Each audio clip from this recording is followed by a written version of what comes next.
परम मंगलमय परात्पर अखिलेश्वर श्रीमन नारायण जगत नियंता जगताधार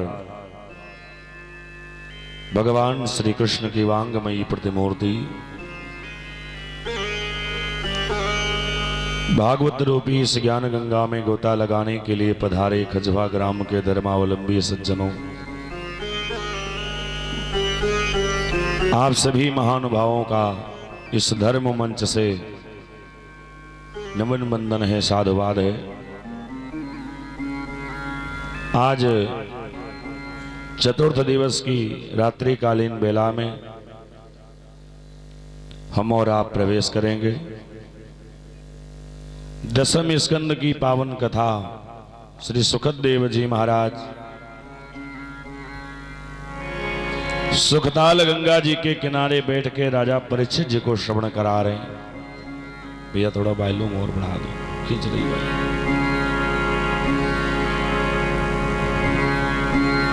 परीक्षित जी महाराज जी ने बड़ा सुंदर प्रश्न किया। सारी कथाएं तो सुखदेव जी ने बृहद विस्तार से सुनाया, और फिर जब भगवान कन्हैया के जन्म का समय आया तो सुखदेव जी कहने लगे, राजन, भगवान का जन्म मथुरा में हुआ, मथुरा से वृंदावन गए नंदगांव, नंदगांव से पुनः मथुरा करके कंस को मार के 16,108 विवाह करके बैकुंठ को प्रस्थान कर गए। परीक्षित जी ने कहा, महाराज ये कैसी कथा है? मैंने सुना है भगवान कन्हैया ने मेरे दादा परदादा का बड़ा साथ निभाया है। उस नंदनंदन यशोदा नंदन के बारे में महाराज मुझे बृहद विस्तार से सुनाई गई। मैंने अभी तक ये नहीं कहा कि कुछ कथाओं का विस्तार करिए, आपने कुछ का विस्तार किया, कुछ को नमस्कार किया, परंतु महाराज मेरी ये जिज्ञासा है कि मुझे कृष्ण चरित्र बृहद रूप से सुनाए। तो सबसे पहले सभी लोग नाम संकीर्तन करेंगे, क्योंकि कन्हैया का चरित्र बड़ा टेढ़ा बेढ़ा है। एक दृष्टांत सुनाया है महाराज, बड़ा ही अद्भुत दृश्य है भगवान कन्हैया का, परंतु उससे पहले सभी लोग, मेरे सरकार का आज आगमन है तो उनके स्वागत में चंद पंक्तियों की पद वंदना, चरण वंदना करते हुए कथा की ओर बढ़ेंगे।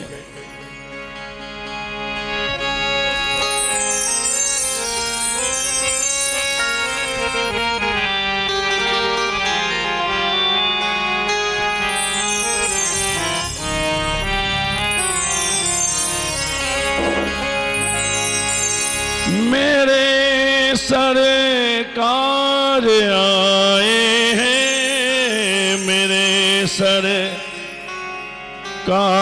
आए हैं, मेरे सरकार आए हैं।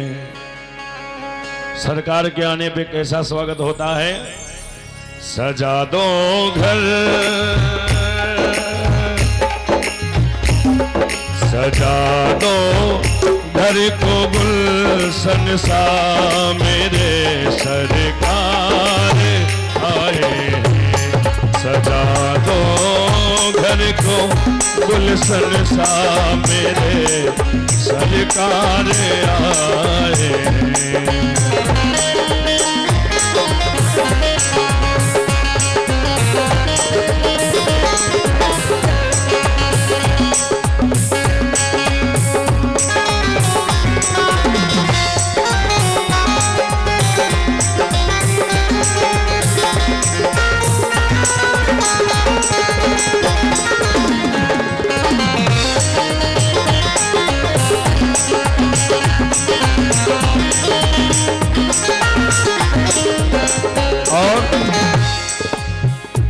उनके आने से ये कुटिया महल हो गई है। लगे कुटिया भी दुल्हन सी, लगे कुटिया भी दुल्हन सी, मेरे सरकार आए हैं। सजा दो घर को गुलशन सा मेरे सरकार आए हैं।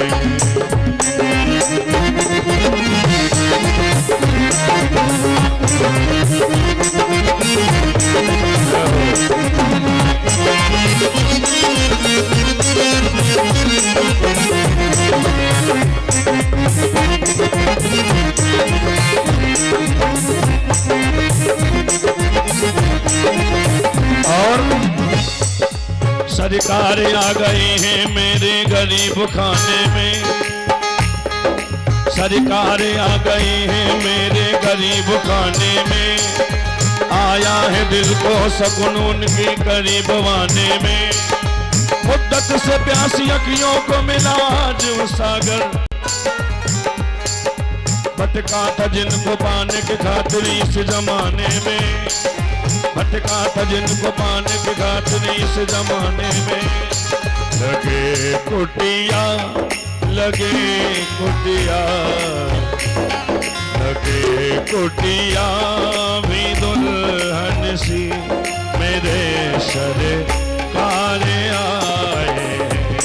लगे कुटिया भी दुल्हन सी मेरे सरकार आए।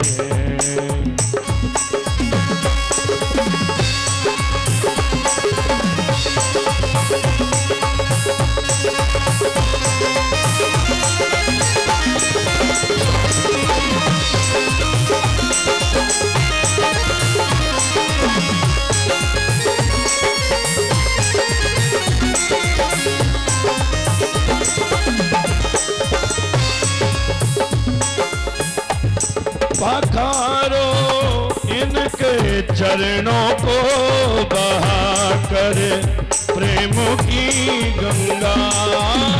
पखारो इनके चरणों को बहा कर प्रेम की गंगा। बहा कर प्रेम की गंगा। बिछा दो अपनी पलकों को।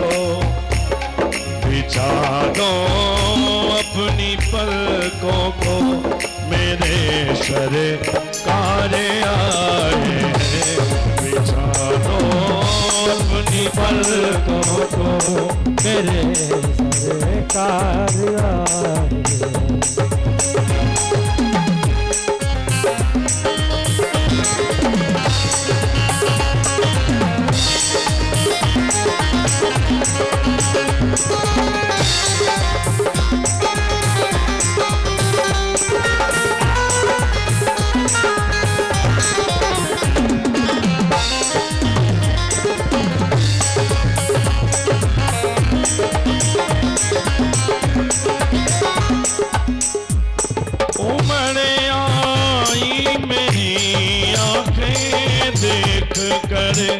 अपने बाबा को। आई मेरी आंखें देख कर अपने बाबा को। देख कर अपने बाबा को। कोई रोशन होई रोशन होई रोशन मेरी गलियां होई रोशन मेरी गलियां मेरे सरकार आए हैं। कोई रोशन मेरी गलियां मेरे सरकार आए हैं। सजा दो घर को गुलशन सा मेरे सरकार आए हैं। मेरे सरकार आए।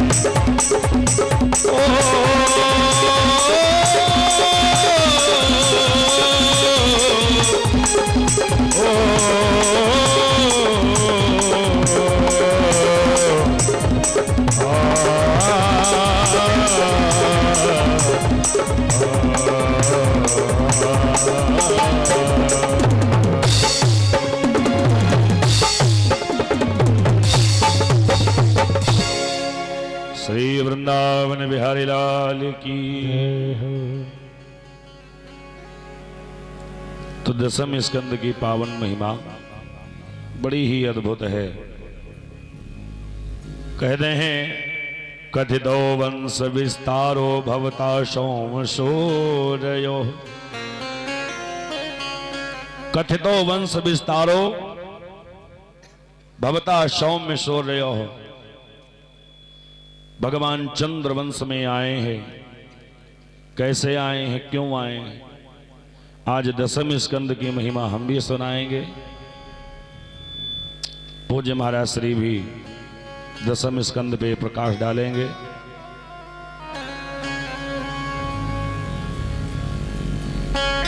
देखिए भगवान कन्हैया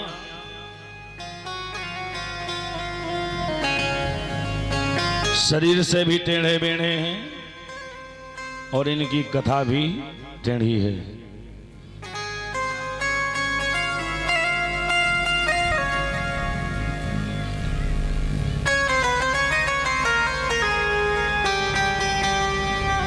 संत रसिक वैष्णव वृंद गाते भी हैं, तू टेढ़ो तेरी टेढ़ी रे कमरिया, और टेढ़ो तो चित चोर समरिया। सुखदेव जी कहते हैं राजन, भगवान जितने टेढ़े बेढ़े, कथा भी इनकी उतनी ही टेढ़ी बेढ़ी। एक बार अब सुनिए भगवान की कथा कितनी टेढ़ी है। पहली बात, भगवान कन्हैया की जो कथा है,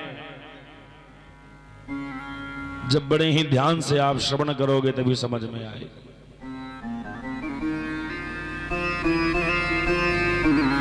एक दृष्टांत सुनाया है कि एक बार देवर्षि नारद जी महाराज हाथ में वीणा करतार लेकर के मधुर वीणा की तानों को छेड़ते हुए चले आ रहे हैं वृंदावन की ओर।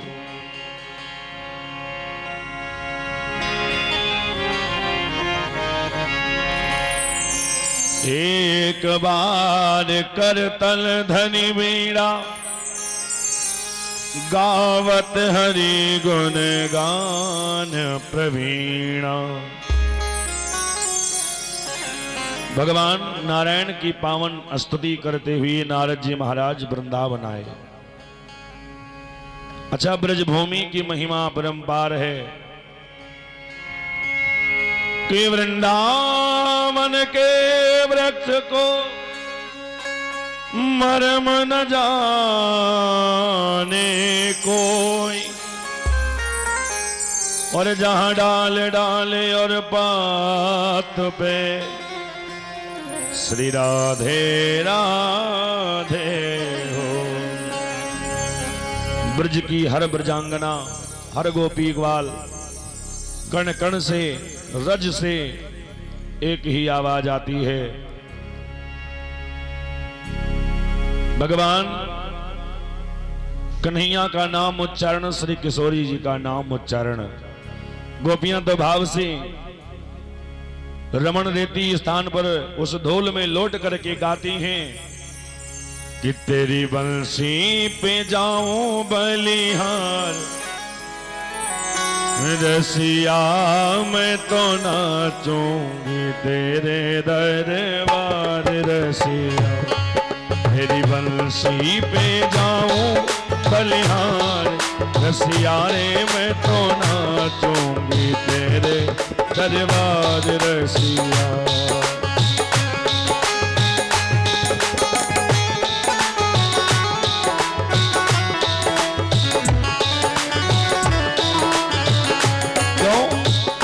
क्यों नाचेंगी, इसका कारण है, करके आई मैं तो 16 सिंगरवा,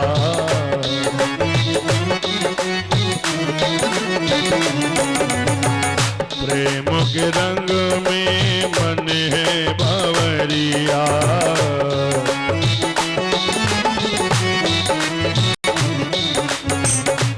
मैं तो करियाई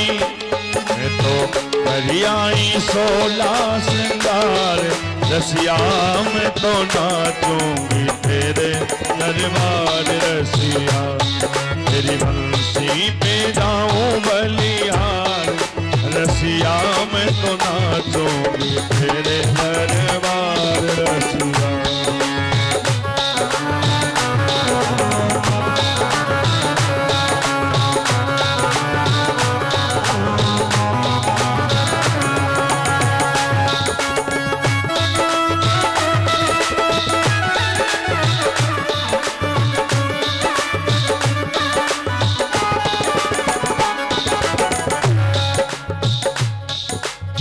गोपियां बड़े ही भाव से अपना भाव व्यक्त करती हैं, परंतु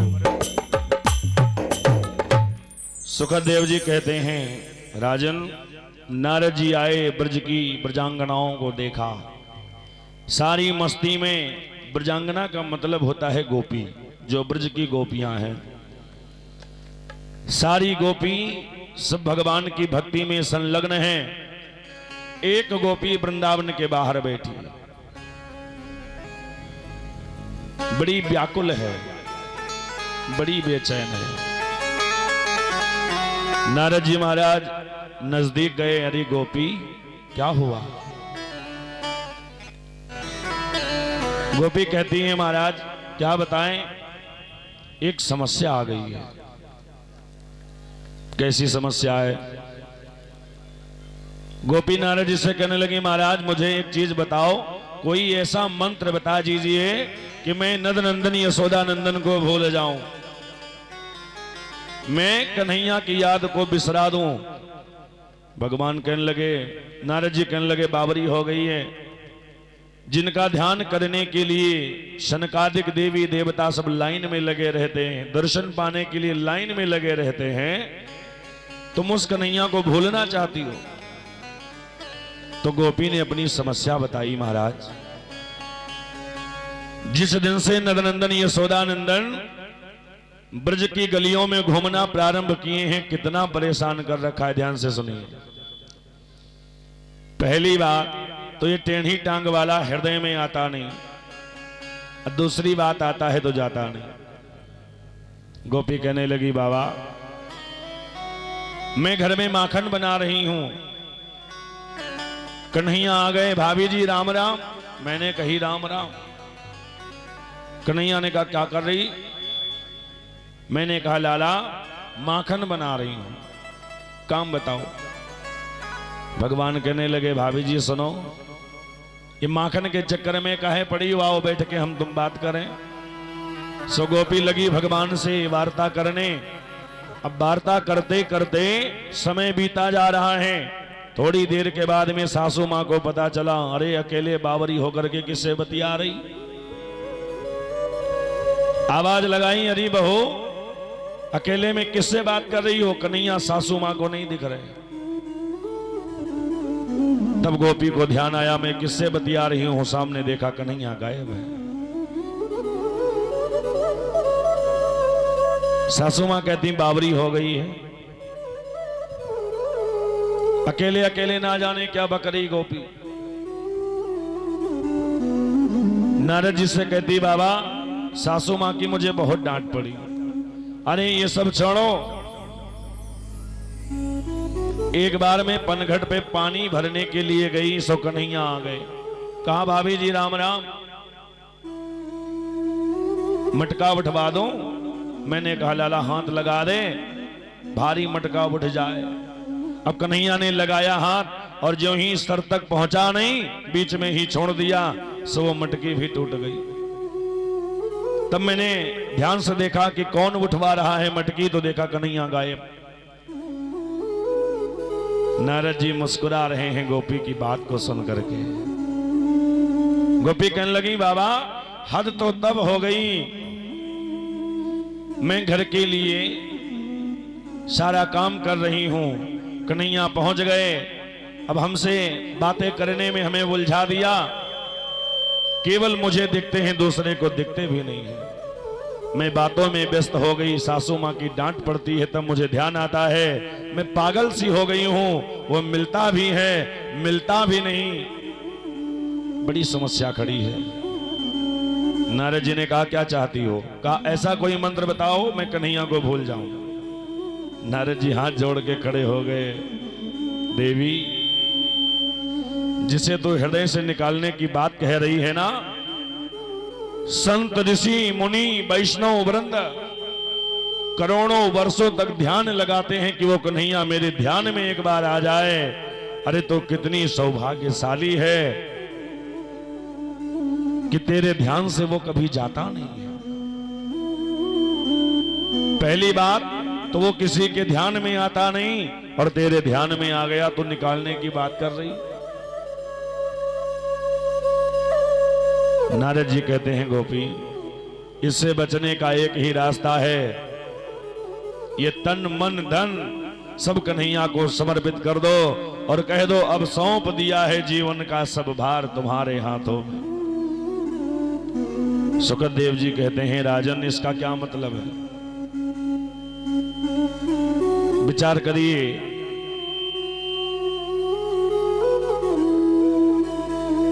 इस हृदय में देखिए, कोई टेढ़ी बेढ़ी लकड़ी आप ले लीजिए, किसी गड्ढे में डालिए तो टेढ़ी लकड़ी जाएगी नहीं, जाएगी नहीं जाएगी।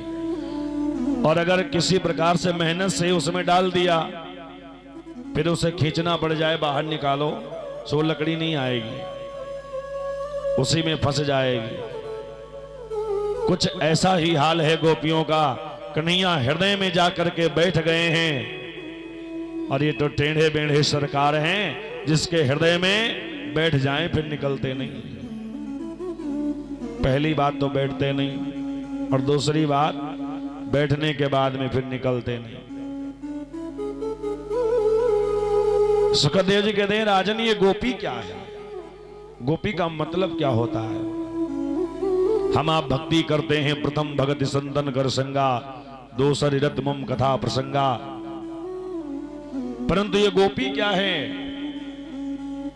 गोपी एक पीएचडी की क्लास है। भक्ति की सबसे लास्ट सीढ़ी है गोपी। गोपी के भाव में जिस दिन आप पहुंच जाओगे, उस दिन कन्हैया को याद करना नहीं पड़ेगा, वो हमेशा याद आता रहेगा।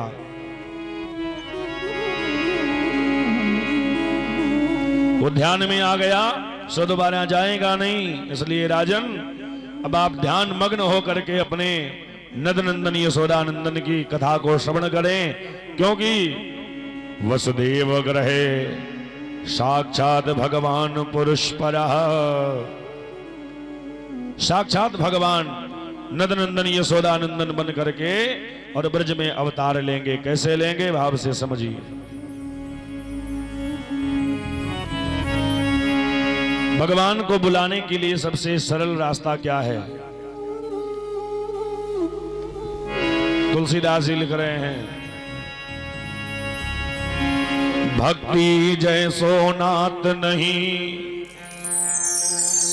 भगवान से मिलने के लिए, भगवान को अपने पास बुलाने के लिए सबसे बढ़िया सीढ़ी कोई है तो वो है भक्ति की। और जिसका प्रमाण दिया है, भक्ति किसने किया?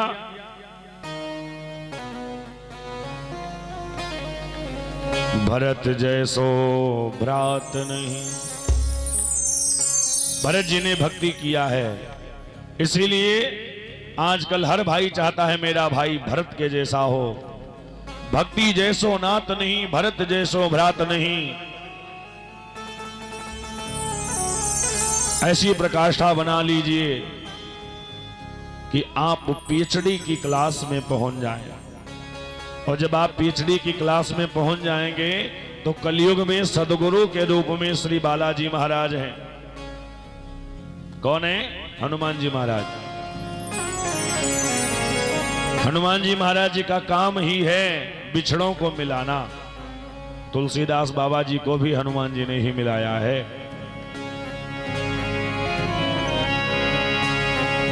क्योंकि भगवान इतनी आसानी से प्यारे नहीं मिलते हैं।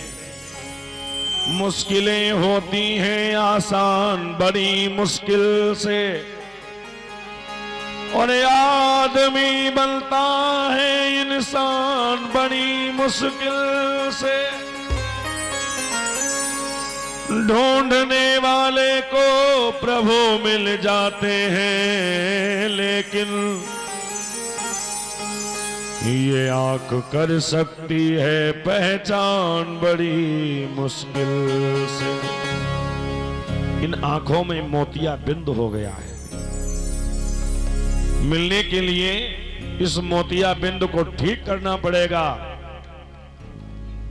भगवान से मिलना है तो आंखों का ये माया मोह का पर्दा हटाना पड़ेगा। ये कैसे हटेगा? तो तुलसीदास जी की कृत में ही एक रचना है, श्री गुरु चरण सरोज रज। आंखों का मोतिया बिंदु दूर करने के लिए एक ही दवाई है, गुरु करिए, गुरु से दीक्षा लीजिए और गुरु की कृपा से तुम्हारे आंखों का मोतिया बिंदु ठीक हो जाएगा। क्योंकि तुलसीदास जी महाराज जब भगवान को नहीं पहचान पाए, बैठे चंदन घिस रहे हैं, राम जी बालक का भेष बना करके पहुंचे और कहा बाबा चंदन दे दीजिए। सो तुलसीदास जी महाराज जी ने कहा बेटा इस घाट पे अनेकों साधु बैठे हैं, राम जी के विरह में पूज्यपाद महाराज जी रो रहे हैं और राम जी बालक के भेष में सामने खड़े हैं, पहचान नहीं हो पा रही। कह रहे हैं बेटा किसी दूसरे बाबा से चंदन मांग लो। हनुमान जी से नहीं रहा गया, अरे राम राम। भगवान सामने खड़े हैं, तुलसीदास जी कह रहे हैं किसी दूसरे पंडा के पास चले जाओ। सो हनुमान जी बोल पड़े, श्री रघुवीर खड़े हैं सन्मुख, तुलसी क्यों तू रोता, और सफल करो द्रग हनुमान जी, बोले बन कर तोता। तोते के भेष में श्री बालाजी महाराज जी ने राम जी का मिलन कराया है बाबा तुलसी से।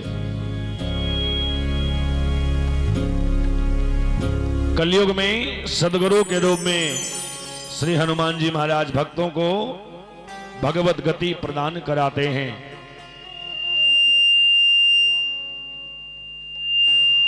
भैया सीटी ना बजाओ।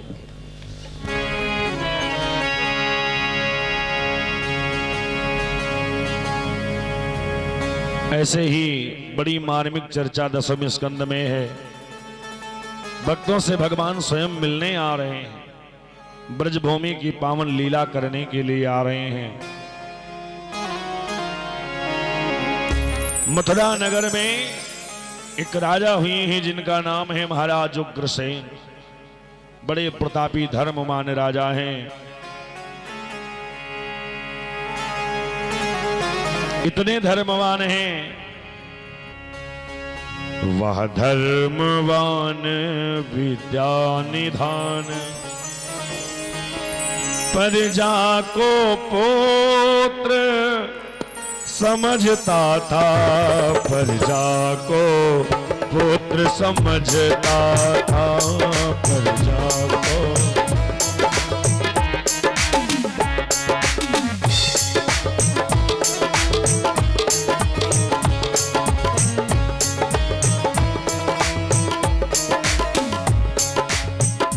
वहाँ धर्मवान विद्या निधान, प्रजा को पुत्र समझता था, पंडित मुनीस विद्वान तथा सुजनों का आदर करता था, सुजनों का आदर करता था, सुजनों का।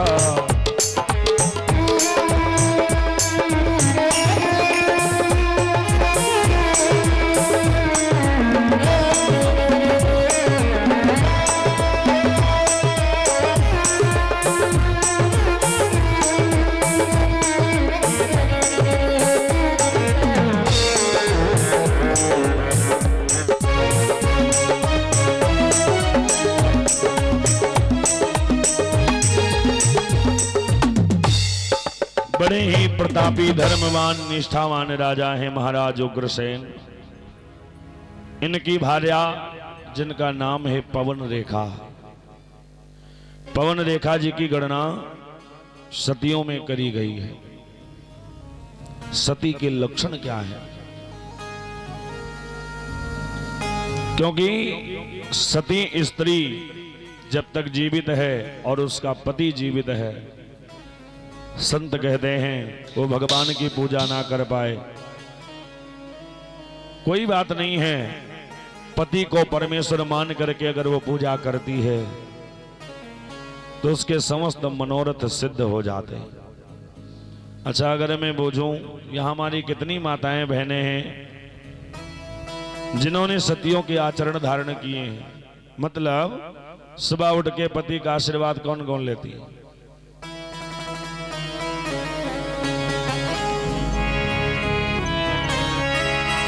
ये कौन नहीं है? जय हो। हमें भी कुछ उल्टा ही लग रहा है। अब अगर घर वाली ना पैर छुए तो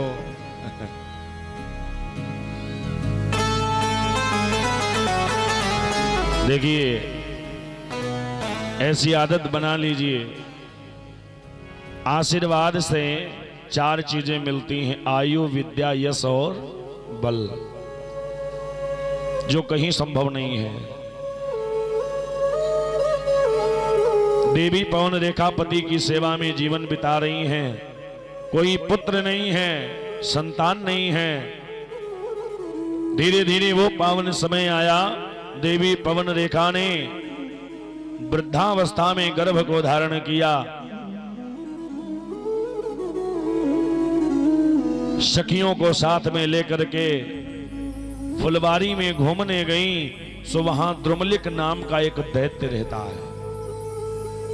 जिस दैत्य की परछाई पड़ जाने से गर्भ में पल रहा बालक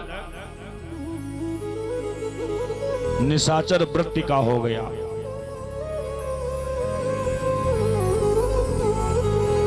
पुत्र निशाचर वृत्ति का हो गया और 9 महीने के बाद में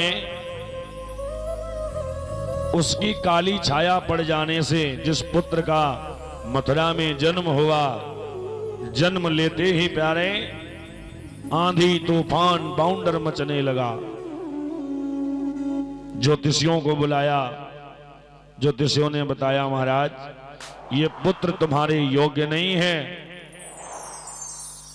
ये ब्रह्मद्रोही होगा, ब्राह्मण द्रोही होगा, प्रजा का विद्रोह करेगा, अनाचार, व्यभिचार, पापाचार, अत्याचार, दुराचार सब करेगा। महाराज उग्रसेन ने कहा, ऐसी संतान मुझे नहीं चाहिए। उसी का नाम रखा गया है कंस। और जैसा महात्माओं ने बताया था, ठीक वैसे ही यथा नामे तथा गुणे, जैसा उसका नाम वैसा उसका काम। कंस राक्षस वृत्ति का है। देखिए, जीवन में नाम का बड़ा प्रभाव पड़ता है। अगर हमारे उस दिन आचार्य जी बता रहे थे, पहले नाम सोच विचार के रखा जाता था, है ना? कुछ समय बदला तो अगर बेटे का जन्म रविवार को हो गया, यानी इतवार को हुआ, तो लोग उसे, गांव के लोग इतवारी कहने लगे। सोमवार को भैया तो सोमवारी कहने लगे। ये फिर भी ठीक है, परंतु अब तो जमाना इतना बदल गया है, ना जाने कैसे कैसे टिंकू, पिंटू, मिंटू, चिंटू, ऐसे नाम रखने से जिसका कोई अर्थ नहीं है, क्या फायदा है?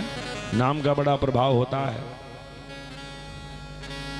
और कभी कभी ऐसा हो जाता है कि नाम तो बहुत अच्छा है परंतु काम नहीं अच्छा।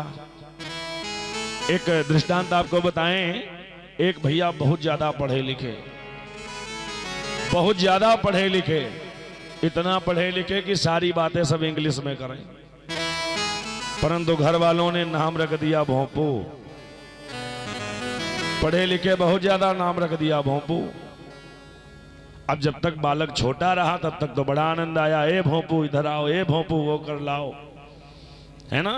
और बालक बड़ा हो गया, उसका विवाह हुआ। अब बहुरिया घर में आ गई तो गांव के लोग आए, कहें बिटिया भोंपू कहाँ गए। आप बताओ, बहू को बड़ा खराब लगे कि मेरे पति इतना पढ़े लिखे, नाम है भोंपू, ये नाम मैं बदल डालूंगी। तो नाम की तलाश करने लगी। कई महीनों के बाद में एक भिखारी घर में भीख मांगने आ गया। तो सोचने लगी ये दूसरे गांव का भिखारी है, लाओ नाम बूझ के अपने उनका नाम रख लें, इसे क्या पता चलेगा। तो कहा सुनो क्या नाम है तुम्हारा। तो भिखारी कहने लगा माता जी भीख दे दो, अगर नाम सुन लिया तो वो भी नहीं मिलेगी। नहीं नहीं नाम बताओ। तो कहा मेरी बात मानो, भीख दे दीजिए फिर नाम बताएं।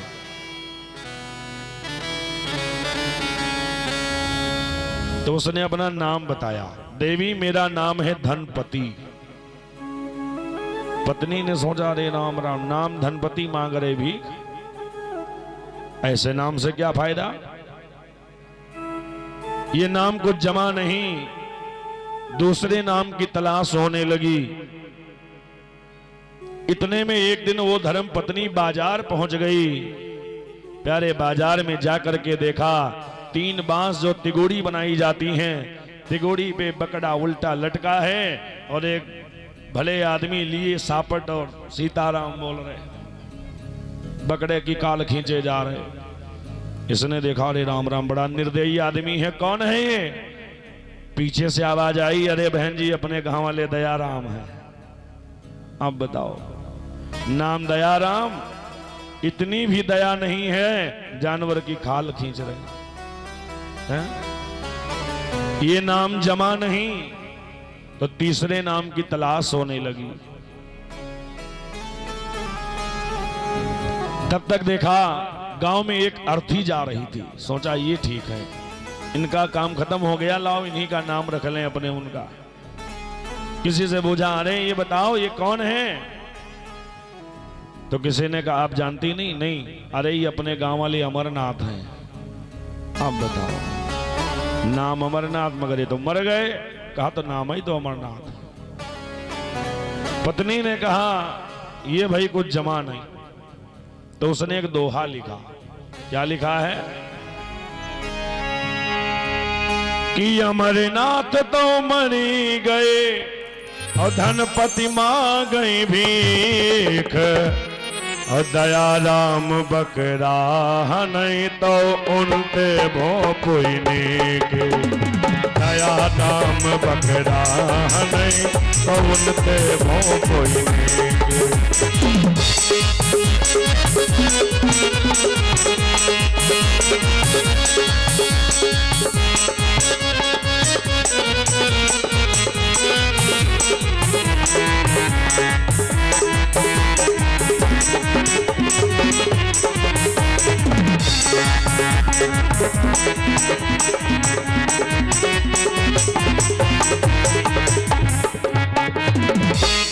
अमरनाथ तो मर गए, धनपति मांगे भीख, और दयाराम बकरा हने तो उनते तो हमारे भोंपू ही नहीं। नाम नहीं बदला।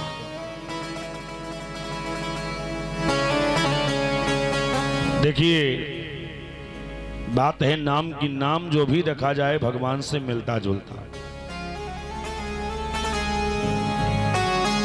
नाम का प्रभाव आपको हम क्या बताएं। एक गांव में एक भैया जी रहा करते थे।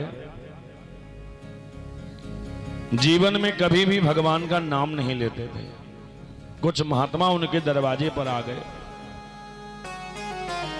महात्माओं को देख करके वो दूर भागा। संत जी ने कहा ए ठहरो, इधर आओ। तो वो बेचारा आया। क्या है बाबा जी बताओ। बाबा जी ने कहा मेरे साथ में कहो जय सियाराम। उसने कहा सब कुछ ठीक है मगर ये नहीं कह पाएंगे। बाबा जी ने कहा नहीं बोलना पड़ेगा। उसने कहा बाबा हमारे प्राण ले लो मगर हम ये नहीं बोलेंगे। उसने कहा बोलो राम। कहा नहीं बोलेंगे। बाबा जी कहा नहीं बोलोगे तो सोटा उठाएंगे, बोलना पड़ेगा। अब वो जिद करने लगा मैं नाम नहीं लूंगा। बाबा ने कहा बोलो राम। कहा नहीं लेंगे। कहा बोलो राम। कहा कह रहे हैं राम का नाम नहीं लेंगे। बाबा जी ने कहा बस हो गया जाओ। मैं चाहता था तुम्हारे मुख से राम निकल जाए, और तुमने भले ही दोपहर में भोज महाराज जी बता रहे थे, भाव को भाव अनक आलस हो,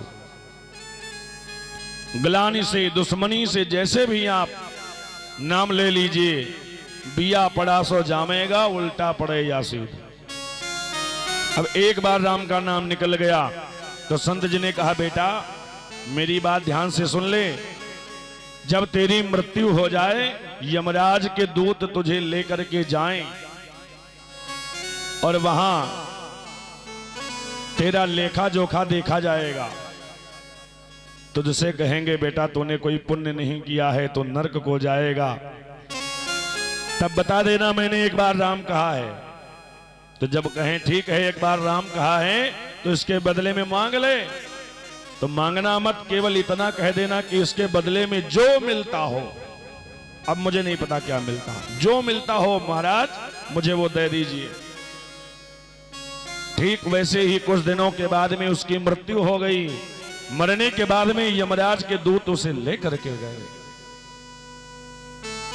यमराज जी ने कहा, देखो इसका पन्ना खोलो। देखा, अरे राम राम, बड़ा पापी है, क्या किया जाए? बोले इसे नरक में डाल दो। उसने कहा, रुको रुको, मैंने एक बार राम कहा है। लास्ट में देखा एक जगह इसने राम कहा है। कहा ठीक है भाई, मांग ले क्या चाहिए। तो संत की बात याद आ गई, तो इसने मुख खोला और कहा, हे यमराज जी, मैंने एक बार राम कहा है, एक बार राम कहने से जो मिलता हो, इसके बदले में जो मिलता हो मुझे दे दीजिए। अब यमराज जी चक्कर में पड़ गए, राम जी के नाम के बदले में क्या दे दें? राम ते अधिक राम कर नामा, स्वर्ग का सिंहासन दे दें, इंद्र का इंद्रासन दे दें, वो भी कम है। अब यमराज जी चक्कर में पड़ गए, प्रभु ये तो बड़ी विडंबना है। अब वो कलयुग का रहने वाला यमराज जी ने कहा, बेटा इसका लेखा जोखा मेरे पास नहीं है, तो मेरे साथ विधाता ब्रह्मा के पास चल, इसके बदले में जो मिलता होगा वो बताएंगे, हम तुझे दे देंगे। ध्यान देना, ब्रह्मा जी के वहां उसे ले जाया गया। यमराज जी ने कहा, पितामह इसने जीवन में गलती से एक बार राम कहा है और कहता है एक बार राम कहने के बदले में जो मिलता हो दे दीजिए। ब्रह्मा जी से कहने लगे, पितामह आप बताओ क्या दिया जाए। ब्रह्मा जी कहने लगे, काहे बेटा चक्कर में डाल दिए। अरे मैंने जीवन भर माला जपी है, परंतु मुझे नहीं मालूम कि राम के बदले में मिलता क्या है। अब ब्रह्मा जी के पास भी इसका जवाब नहीं। कहा आगे चलो। अब कहां जाया जाए? बोले जो नारायण के परम भक्त हैं, भगवान शंकर के पास चलो, जो राम नाम के प्रेमी हैं, रसिक हैं। शिव जी के पास ले जाया गया। शिव जी ने देखा, भोले बाबा मुस्कुराए, आइए क्या बात है। ब्रह्मा जी ने कहा, बाबा बड़ी गड़बड़ हो गई है, इसने एक बार राम कहा है और कहता है मुझे इसके बदले में जो मिलता हो दे दीजिए। ध्यान से सुन लेना आप लोग कि राम के कहने में मिलता क्या है। अब भोले बाबा कहने लगे, अब हम क्या बताएं, जपते तो दिन रात हम भी राम राम हैं, परंतु इसके बदले में क्या दे दें, सारी संतनत तो छोटी है। तो वो कलयुग का भक्त था, कहने लगा अब हम पैदल नहीं जा पाएंगे, मेरे वहां गाड़ी मोटरसाइकिल वगैरह चलती है, मैं पैदल नहीं जाऊंगा। ब्रह्मा जी ने कांधे पर बिठाया, यमराज के कांधे पर हाथ रखा, भोले बाबा के कांधे पर हाथ रखा, कहा अब जहां चलना है चलिए। तो कहा भैया ऐसा है, अब कहीं जाने से अच्छा है ये जिनका नाम है उन्हीं के पास चलो, उन्हीं से बोझ लिया जाए। तो भगवान नारायण के पास उसे लेकर के गए। नारायण ने देखा तो उस भक्त को बुलाया, इधर आओ बेटा, गोदी में बिठा लिया, कहा बताओ क्या तुम्हें बोझना है।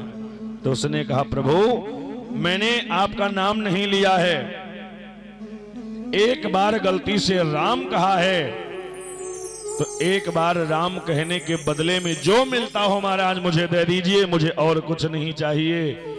सो भगवान नारायण ने सर पे हाथ रखा, कहा बेटा तुम्हारे समझ में नहीं आया। उसने कहा महाराज मैं तुच्छ बुद्धि हूं, मैं नहीं जानता, मुझे बताइए। भगवान नारायण ने बड़ा सुंदर जवाब दिया, बेटा तूने एक बार राम कहा है और देख ले ब्रह्मा विष्णु महेश तुझे अपने सर पे बिठा के लाए हैं। अरे इसके बाद में और क्या तू मेरे प्राण चाहता है? केवल एक बार राम कहा है तूने। एक बार राम कहने से ब्रह्मा के ऊपर तू बैठ के आया है, भोलेनाथ के कांधे पर हाथ रखा है तूने। केवल एक बार तूने राम कहा है और उसका परिणाम यह है, एक बार राम कहने से तू मेरी गोदी में आके बैठ गया है। विचार कर ले अगर कहीं कई बार मुंह से निकल गया होता तो उसका क्या परिणाम होता। वो भक्त रोने लगा, प्रभु मुझे क्षमा कर दीजिए, मुझसे जघम में अपराध हो गया है। भगवान ने कहा नहीं, तूने भले ही ग्लानि से कहा है परंतु मेरे नाम का प्रभाव कलयुग में इतना है कि जो एक बार राम कहता है वो भगवत गति को पा जाता है। ये राम नाम की महिमा है। इसीलिए तो बार बार कथा में कहा जाता है ना ज्यादा हो सके, क्योंकि एक घड़ी आधी घड़ी और आदिव में पुनियाद, तुलसी संगत साधु की हरहि कोटि अपराध।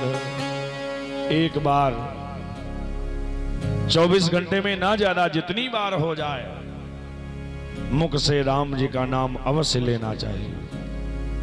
तो जरा भाव से सभी लोग, भगवान ने सुंदर सी जिह्वा दी है, 2 हाथ दिए हैं, 2 नेत्र दिए हैं, बोलने के लिए पर्याप्त आवाज दी है, तो इसका सदुपयोग करिए।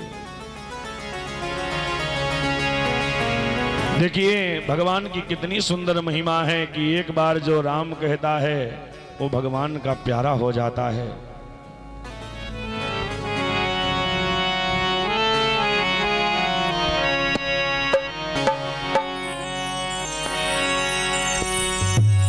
साधक कहता है कि सुमिरन कर ले प्रेम लगन से, सब संकट मिट जाएंगे। कि दीनानाथ दया के सागर राम तुम्हें अपनाएंगे, राम तुम्हें अपनाएंगे।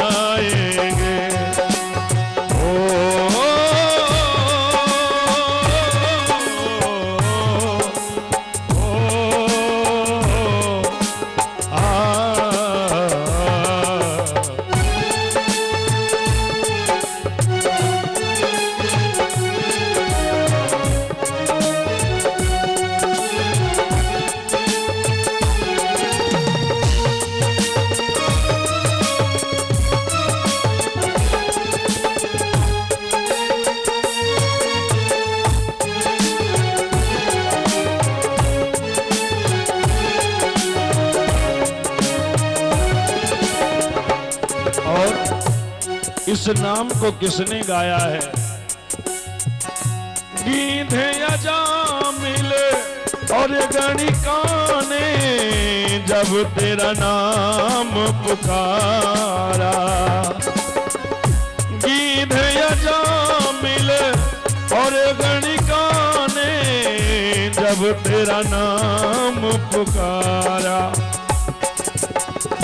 एक बार जो राम कहेगा बनेगा राम का प्यारा। तू भी राम नाम नाम रस पी ले तू भी राम, नाम रस पी ले पाप पुंज कट जाएंगे। दीनानाथ दया के सागर राम तुम्हें अपनाएंगे, राम तुम्हें अपनाएंगे।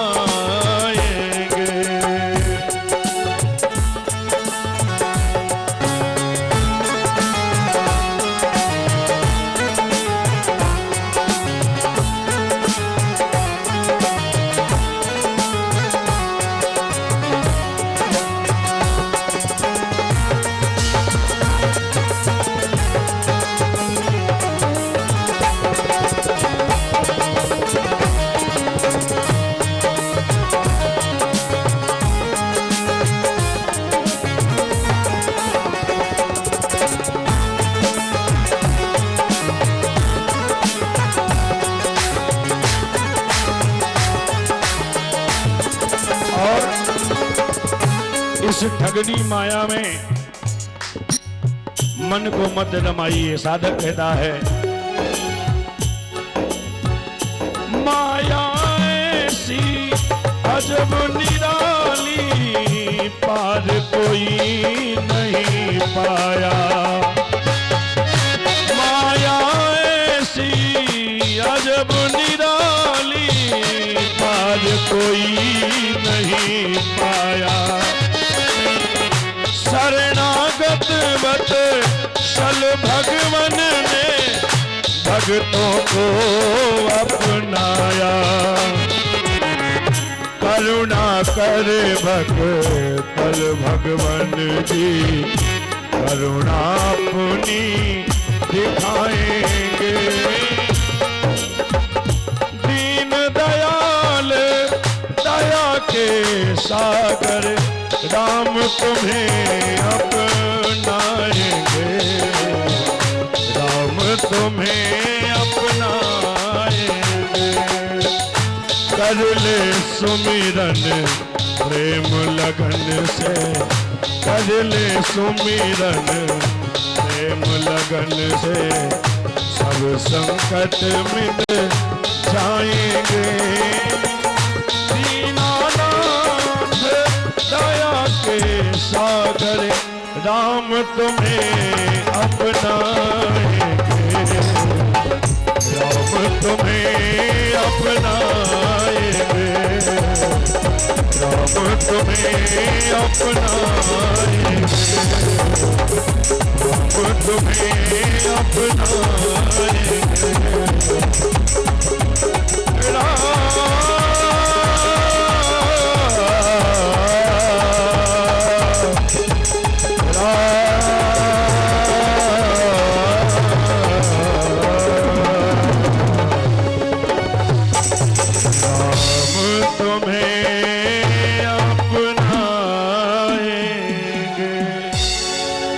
सीताराम भगवान की। तो आइए मंच सादर समर्पित है पूज्य चाचा जी के श्री चरणों में। 10वें स्कंद मैंने प्रारंभ कर दिया है। कथितो वंश विस्तारो भवता सौम शौर्या। यहीं से आगे की महिमा आप सभी लोग पूज्य महाराज जी के